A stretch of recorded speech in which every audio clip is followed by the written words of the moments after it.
Looks like I screwed up something in my last Warhammer Wednesday video.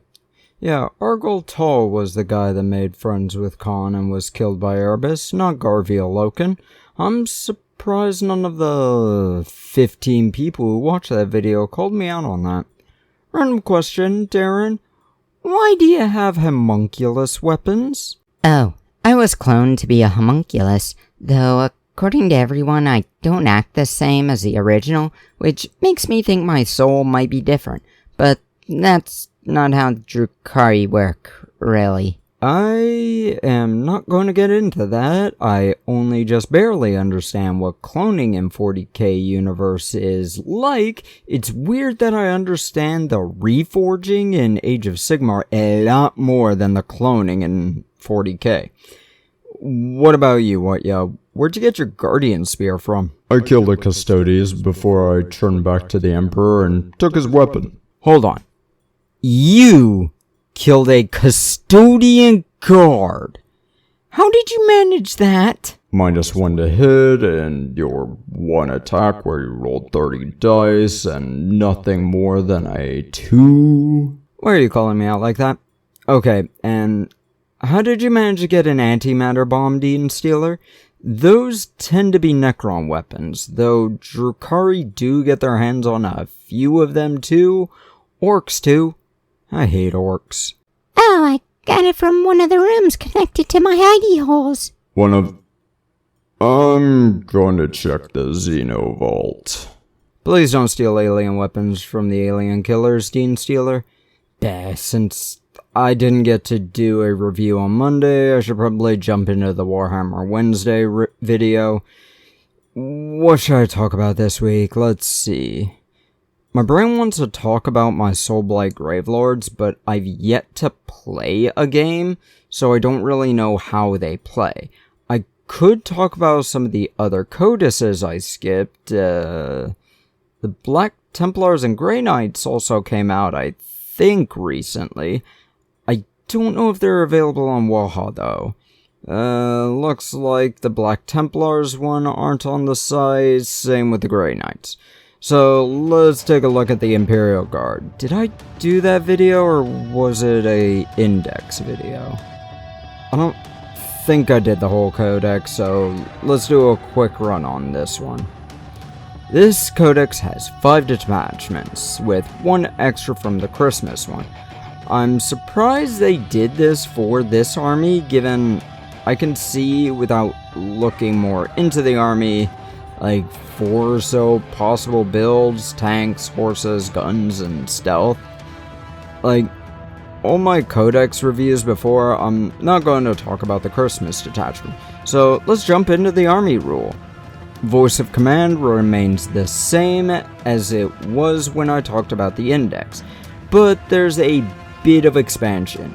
Officer models can issue orders in the command phase and at the end of a phase in which they disembarked from a transport or were sent on the field. So officers can issue orders during the command phase or the end of the move phase if X or Y. Add 3 inches to movement, add 1 to melee rolls, add 1 to shooting, add 1 to attack to weapons with the rapid fire ability, add 1 to their saves to be no better than 3, or add 1 to the leadership and objective controls. These are the 6 of them. I'd recommend marking these units that take orders with a special die or with a token to mark what they're getting. Combined Arms is the first detachment. I think this one is the index, given one of the enhancements is the Desk Mask of Alanius. Units with the regiment keyword get lethal hits on ranged attacks except against monsters and vehicles, while squadron keyword units get lethal hits on ranged attacks against monsters and vehicles only. Yeah, this was the index. This whole thing is essentially built as a Swiss Army knife detachment. My statement as to this detachment remains the same as my index video about it, so let's get into the next detachment.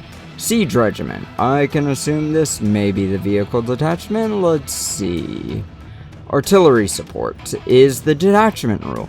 At the start of the battle round, you can choose one or more of the following abilities. Creeping Barrage lets you roll a d6 for each enemy unit that is more than 12 inches from every model from your army on the battlefield. On a 5-up until the end of the battle round, that unit will be shaken, giving them a -2 on movement speed and -2 to charge rolls. Incendiary Bombardment lets you choose a number of enemy units more than 12 inches from every model in your army, and until the end of the battle round, those enemies will be scattered, which will remove their ability to get cover. And the last is Smoke Shells, which lets you choose a number of your own units and give them stealth. Now, you can only choose up to a number of units depending on the point size of your army. 2 for 1,000, 3 for 2,000, and 4 for 3,000. This detachment rule is very limiting, but it does actually offer a lot. Unfortunately, enemies needing to be 12 inches away from all units can cause some issues, because the first one will be great against World Eaters or the Emperor's Children, but with how fast they move, it'll likely be only usable in the first turn. This is also not for vehicles like I thought. Not a great detachment if you ask me, though it could be good under very specific encounters, like the scattered one might help against my knights. Mechanized Assault is up next. This one is a vehicle detachment, but for transport specifically. Armored Fist is the detachment rule and gives units that disembark this turn an extra 1 to wound rolls, which is actually rather nice, especially with just like the Angry Flashlight weapons. Extra on wound rolls is rather nice. Now, with how transports work, this could be questionable use, but I feel it's a good option, especially if you have a lot of dedicated transports. Hammer of the Emperor is up next, with the Iron Tread being the detachment rule. Each time a squadron keyword advances, you can just add 6 to their movement, but you can't move them in engagement range of an enemy. This is fine, I guess. It's more vehicle based than the others, with vehicle officers being what the enhancements are all for. Next up is Recon element. With the detachment rule, Masters of Camouflage.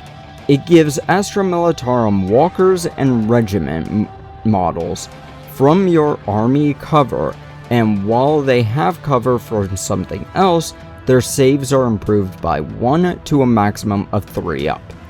This last one I like a bit more than the previous one, but I like the vibe of it most of all. I feel stealth should be given to these as well, but the enhancements are mostly movement based. Scouts, reserves, and more so.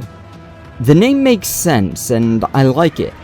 It feels right to make it so these guys can just run around and do objectives. This whole codex is ultimately, it just feels fine. Not good, not bad, just fine, and even then, any change could happen and turn it to trash or deific. Am I ever going to play it? No. Will I start getting models? Not likely unless I get it from something like winning it as a prize or something. I need to get going though. Margaret and I got a Halo competition with some serfs. Shove off.